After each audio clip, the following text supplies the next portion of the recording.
Presentation को ignore करके भी बहुत अच्छे मार्क्स ला सकता हूं, नहीं होने वाला। ये कितना मैटर करता है, आज इसी चीज के ऊपर फोकस करते हैं। ऐसा एग्जाम हॉल दिया जाएगा जहां पे एटमॉस्फेयर बहुत ज्यादा शांत है, गर्मी लग रही है तो वहां पे अच्छे तरीके से प्रॉपरली वेंटिलेशन है, एसी है। भाई अगर आपको लगता है कि वहां पे कॉपी करेंगे तो वैसा नहीं होने वाला। एक ऐसे बच्चे का प्रेजेंटेशन है, लेकिन अपने पास कितना नॉलेज है ये हमें प्रॉपरली प्रेजेंट करना भी बहुत ज्यादा इंपॉर्टेंट है। अभी 14 फरवरी आने वाला है और आपको तो मालूम है first impression is the last impression, कि हाँ guys presentation matters a lot. अगर आपको लगता है कि मेरा तो पढ़ाई हो चुका है और मैं प्रेजेंटेशन को इग्नोर करके भी बहुत अच्छे मार्क्स ला सकता हूं, तो let me tell you guys, यहां पे ये नहीं होने वाला। क्योंकि हां, बोर्ड में प्रेजेंटेशन बहुत ज्यादा मैटर करता है। चलो, तो ये कितना मैटर करता है, आज इसी चीज के ऊपर फोकस करते हैं। अगर मैं आपको यहां पे एक सिनारियो दूं, जिस सिनारियो में मैं आपको बोलूं कि आपको ऐसे एग्जामिनेशन हॉल में बिठाया जाएगा जहां पे बहुत सारा केओस है, बहुत सारा पैनिक है और यहां पे हर एक बच्चा एक नेक्स्ट लेवल प्रेशर से जूझ रहा है, तो अगर मैं आपको बोलूं कि आपको इस एग्जाम हॉल में एग्जाम टाइम में बैठना है तो कैसा लगेगा? इसका अगर हम उल्टा थोड़ा सोचने का कोशिश करें और अगर मैं आपसे बोलूं कि आपको एक ऐसा एग्जाम हॉल दिया जाएगा जहां पे एटमॉस्फेयर बहुत ज्यादा शांत है, क्लीन है और सिस्टमैटिक तरीके से हर एक बच्चा बस अपने अपने पेपर के ऊपर फोकस कर रहा है, गर्मी लग रही है तो वहां पे अच्छे तरीके से प्रॉपरली वेंटिलेशन है, एसी है। भाई सारी चीजें अगर आपके सामने एकदम सिस्टमैटिक तरीके से दी गई है, तो मुझे आप बताओ कि आप कौन से एग्जाम हॉल में बैठना पसंद करोगे। Yes guys, I am waiting for your comments. Let me see कि इसमें से आप कौन सा एग्जाम हॉल चूज करते हो। मुझे मालूम है मेजॉरिटी ऑफ द बच्चा यहां पे सेकंड एग्जाम हॉल ही चूज करेगा, क्योंकि अगर वहां पे नेक्स्ट लेवल का फ्रस्ट्रेशन है, अगर आपको लगता है कि वहां पे कॉपी करेंगे तो वैसा नहीं होने वाला, let me tell you that. लेकिन गाइज, अगर मैं आपको रियलिस्टिक तौर पे बताऊं तो बहुत सारे बच्चे यहां पे एग्जाम हॉल 2 ही चूज करेंगे। एग्जैक्टली ऐसे ही होता है गाइज कि जब भी आपको चूज करने का मौका दिया जाएगा, आप में से सारे बच्चे अगर neat and clean exam hall यहां पे चूज कर रहे हैं, तो एग्जामिनर का भी ऐसा ही होता है। आप बोलेंगे सर इसका क्या रिलेवेंस है?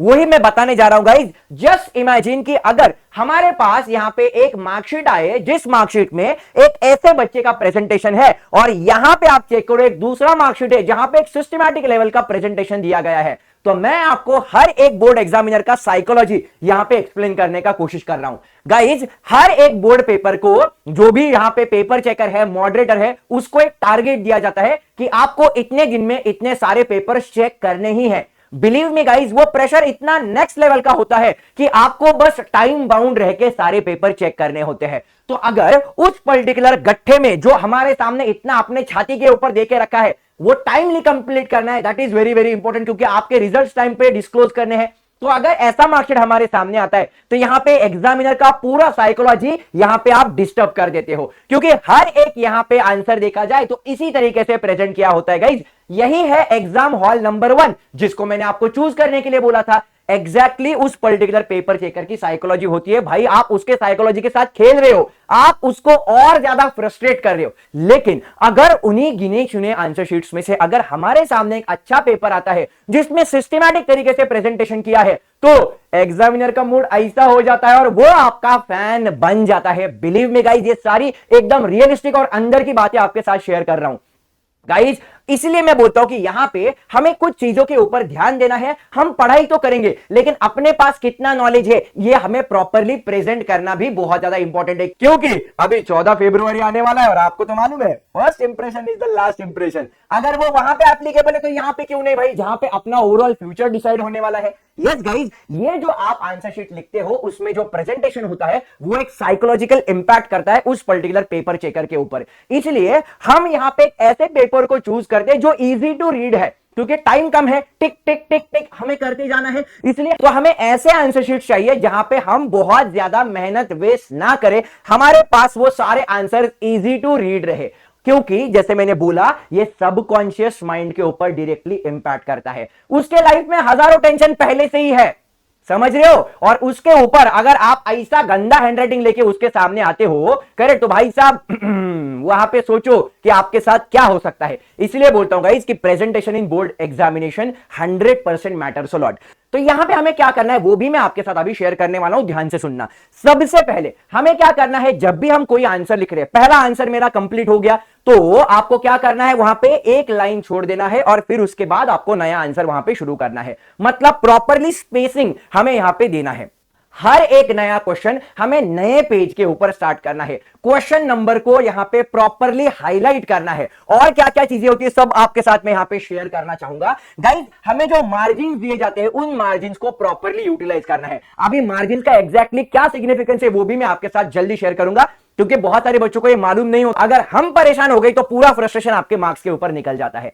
यस गाइज, इसलिए मैं क्या बोलता हूं, हमें जो कुछ भी यहां पे लिखना है सिस्टमैटिक लिखना है, और लिखने से पहले सोचो एग्जैक्टली कि आप क्या लिखने वाले हो। अगर यहां पे आपने पहले ही पेज के ऊपर अच्छे तरीके से अपना नारियल फोड़ दिया तो भाई साहब यहां पे पहले ही पेज पे ऐसे काट कूट कर दिया तो आपका इंप्रेशन वही, क्योंकि first impression is the last impression, वही इंप्रेशन पूरा पेपर चेक करते वक्त वो एग्जामिनर कैरी फॉरवर्ड करेगा। लेकिन इसी चीज का हमें प्रॉपर फायदा उठाना है। हमें क्या करना है, हमें सिस्टमैटिक तरीके से सारी चीजें अपने आंसर शीट में लिखनी है। तो कैसे लिखनी है, मैं आपको यहां पे एक सैंपल दिखाना चाहता हूं। सब लोग ध्यान से देखना, जब भी आप यहां पे क्वेश्चन नंबर लिखो, मैं आपको एडवाइस करूंगा कि क्वेश्चन नंबर यहां पे आपको उस पर्टिकुलर पेज के एग्जैक्टली मिडल में लिखना है। क्यों? क्योंकि अगर आप देखोगे जब भी आप यहां पे कोई भी सप्लीमेंट टाई करते हो तो सप्लीमेंट टाई करने के बाद जब वो थ्रेड से टाई होता है तो थ्रेड से टाई होने के बाद यहां पे अगर आप क्वेश्चन नंबर लिखते हो तो उसको ऐसा उठा के देखना पड़ता है कि कौन सा क्वेश्चन नंबर है। इसलिए मैं आपको यहां पे एकदम क्लियर इंस्ट्रक्शन देना चाहता हूं कि जब भी आप क्वेश्चन नंबर लिखो एग्जैक्टली उस पेज के सेंटर में लिखो। तो अगर मैं मैथमेटिक्स के पेपर के बारे में बात करूं, यहां पे देखो मैंने क्लियरली लिखा है सेक्शन ए।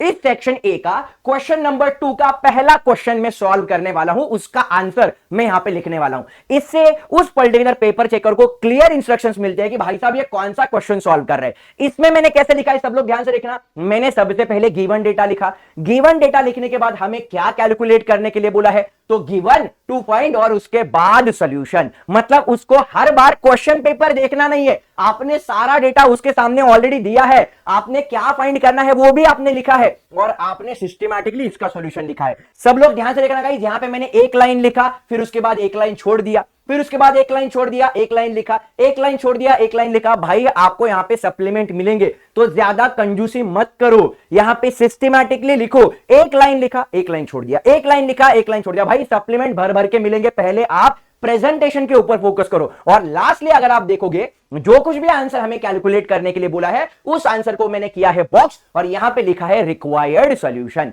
मतलब वहां पे आपने उस आंसर को बॉक्स करके उसको हाईलाइट कर दिया, ये टिक टिक टिक वो देखेगा 90 डिग्री आंसर बिल्कुल सही निकाला और वो अपना स्पीड प्रॉपर्ली मेंटेन करेगा और उसको ये सोचने का मौका ही नहीं मिलेगा कि मैं इसके मार्क काट दूं, क्योंकि टिक टिक टिक ऐसे करके ही आपका पेपर चेक किया जाएगा। यहां पे भी आप देख सकते हो मैंने क्या किया है, इसी का एक नेक्स्ट वर्जन आपके सामने लिखा है। यहां पे प्रॉपर्ली एक लाइन लिखा, एक लाइन छोड़ दिया, एक लाइन लिखा, एक लाइन छोड़ दिया और यहां पे मैंने आंसर को लास्ट में बॉक्स किया और यहां पे नीचे लिख दिया हेंस प्रूव्ड।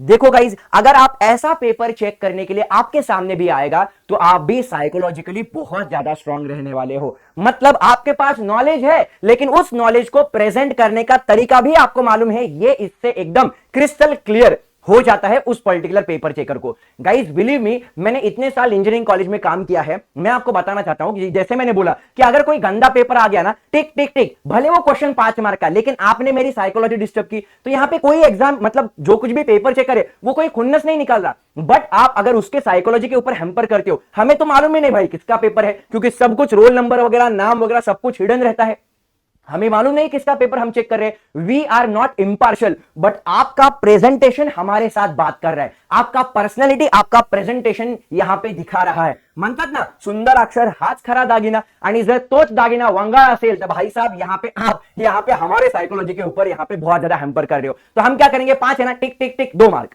मतलब भले आपने सही लिखा है, भले आपके पास नॉलेज है, लेकिन वो टाइम बाउंड कंस्ट्रेंट हमारे दिमाग में है और आप मुझे उस क्वेश्चन को पढ़ने के लिए बहुत ज्यादा एनर्जी इन्वेस्ट करवा रहे हो क्योंकि आपने प्रेजेंटेशन अच्छा नहीं लिखा, इसलिए आपके मार्क्स कम आते हैं।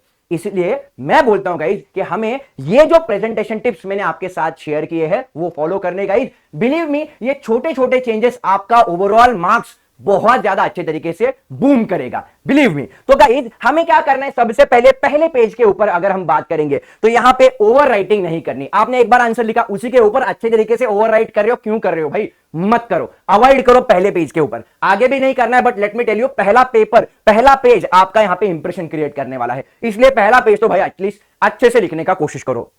डायग्राम, अगर पहले पेज के ऊपर अगर आप डायग्राम ड्रॉ कर रहे हो तो पेन से डायग्राम तो अलाउड ही नहीं है, लेकिन आपने एकदम मेसी डायग्राम ड्रॉ किया है, उसको प्रॉपरली लेबलिंग नहीं किया है, तो भाई साहब आपका पत्ता कट होने वाला है। करेक्ट। उसके बाद यहां पे जैसे मैंने बोला क्वेश्चन नंबर प्रॉपरली आपको लिखना है, सेंटर में लिखो हर एक आंसर शीट के, बिलीव मी, ताकि जब भी वो फोल्ड करेगा उसको यहां पे मेहनत नहीं करनी पड़ेगी ऐसा वो धागा उठा के नीचे देखने का कि भाई कौन सा क्वेश्चन पेपर है, मतलब कौन सा क्वेश्चन नंबर वो यहां पे दिया गया है। तो इसलिए सेंटर में आपको आंसर शीट्स का ओवरऑल नंबर लिखना है। उसके बाद सबसे इंपॉर्टेंट चीज मैं आपके साथ शेयर करने वाला हूं, बस आपको ये पॉइंट ध्यान में रखने हैं। क्या है? नीटनेस एंड क्लीनलीनेस मेंटेन करना है। आपको एक स्ट्रक्चर कंटेंट लिखना है। जब भी आप आंसर लिखोगे सबसे पहले इंट्रोडक्शन, मतलब किसी भी डेरिवेशन अगर आप लिख रहे हो, उसके बाद मेन कंटेंट और फिर उसके बाद कंक्लूजन होता हुआ उसको बॉक्स करना है। जैसे मैंने बोला क्लियर होना चाहिए, पूरा हैंडराइटिंग एक जैसा होना चाहिए, एंड वेरी इंपॉर्टेंटली कंसिस्टेंसी उस पर्टिकुलर हैंडराइटिंग में आपको मेंटेन करनी है। उसके बाद जैसे मैंने बोला डायग्राम को प्रॉपरली लेबल करना है, ये भूलना नहीं। एंड हां, यहां पे नया क्वेश्चन नए पेज के ऊपर लिखना है। गाइस बिलीव मी, मैं आपको बस इतना एक छोटा सा स्टोरी शेयर करना चाहता हूं। जब मैं मेरे मास्टर डिग्री में था, हमारे पास एडवांस वाइब्रेशन का पेपर आया था, और एडवांस वाइब्रेशन का पेपर नेक्स्ट लेवल था। मुझे यहां पे वो पढ़ने के लिए टाइम नहीं मिला था फॉर सम रीजन, तो मैं मेरे दोस्तों के पास चला गया जो फुल टाइम एमई कर रहे थे, तो मैं उनके पास चला गया और ग्रुप डिस्कशन स्ट्रेटेजी मैंने अप्लाई किया। भाई तूने क्या पढ़ा है एक्सप्लेन कर, तूने क्या पढ़ा है एक्सप्लेन कर, तूने क्या पढ़ा है एक्सप्लेन कर। तो हर एक जन ने सिस्टमैटिकली मेरे को थोड़ा थोड़ा थोड़ा एक्सप्लेन किया। जब हम एग्जाम हॉल में गए, एग्जाम हॉल में जाने के बाद जैसे ही क्वेश्चन पेपर हमारे सामने आ गया, पहला काम मैंने ऐसा किया, किसको क्या क्या आता है, क्योंकि भाई ह्यूमन साइकोलॉजी क्या कहती है, अगर दोस्त फेल होता है तो दुख होता है, लेकिन अगर दोस्त फर्स्ट आता है तो ज्यादा दुख होता है। तो मैं भी यहां पे शॉक में आ गया, भाई क्या हो रहा है, ये कैसा पेपर दे दिया। हर एक जन टेंशन में देख के मैं खुश हो गया, भाई इसको भी नहीं आता, इसको भी नहीं आता, इसको भी नहीं आता, तो भाई अपन यहां पे खुश हो गए। लेकिन गाइज बिलीव मी, मैंने जैसे बोला उसी टाइम पे मैं एज ए टीचर का काम कर रहा था इंजीनियरिंग कॉलेज में। मैं आपके जैसे हजारों बच्चों को यहां पे लाइव सिखा रहा था। तब मेरे को मालूम था कि एग्जैक्टली उस पर्टिकुलर पेपर चेकर को क्या चाहिए, उसको कैसा प्रेजेंटेशन चाहिए। तो जब मेरे पास वो क्वेश्चन पेपर आया, मैंने वहां पे टीचर का माइंडसेट जान लिया और मैंने उसी तरीके से उस क्वेश्चन के रिलेवेंट आंसर लिखे। मैंने नया क्वेश्चन नए पेज के ऊपर लिखा, मैंने प्रॉपरली डायग्राम पेंसिल से ड्रॉ किया। उसके बाद मैंने हर एक लाइन लिखने के बाद, अगर थियरी है तो नहीं, लेकिन मैथ्स में बोल रहा हूं गाइस, जब भी यहां पे मैंने एक लाइन लिखा, फिर एक लाइन छोड़ दिया, एक लाइन लिखा, एक लाइन छोड़ दिया, इस तरीके से मैंने वो पेपर लिखा। गाइस बिलीव मी, 50 में से मुझे लगता है 20 मार्क्स को मास्टर डिग्री में पासिंग था। जब रिजल्ट आया guys believe me, because of my presentation, मुझे मालूम था कि मैंने पेपर कैसा लिखा है, मैंने रिलेवेंट आंसर लिखे थे, राइट। ये सारे जो मेरे दोस्त थे, सारे दोस्त फेल हो गए। गाइज मैं अकेला था जो एडवांस वाइब्रेशन उस टाइम पे मैंने क्लियर किया था, क्योंकि मुझे मालूम था कि उस पेपर चेकर को मेरे से क्या एक्सपेक्टेड है। बस प्रेजेंटेशन के और बेसिक रिलेवेंट आंसर के कारण मैंने वो एग्जाम क्रैक कर लिया था। यस गाइज, ये आपके साथ शेयर करने का बस इतना मोटो था कि हाँ guys, presentation matters a lot. और इसी वजह से मैं आपके सामने बस इतना बोलना चाहता हूं कि अगर किसी भी रीजन की वजह से आपका प्रेजेंटेशन यहां पे थोड़ा बहुत ऊपर नीचे है, तो उसके ऊपर काम करो और यही बोर्ड एग्जामिनेशन में डिप्लॉय करने का कोशिश करो। आई होप कि ये वीडियो आपको अच्छा लगा होगा और ये चीजें जो मैंने आपके साथ पर्सनल एक्सपीरियंस से शेयर की है वो आप जरूर फॉलो करोगे। This is your Thalapathy of mathematics Govind sir signing off. See you all in the upcoming sessions. ये मत भूलना, ये पीडीएफ आपको इस वीडियो के डिस्क्रिप्शन बॉक्स में मिल जाएगा। Bye bye for now guys, love you all.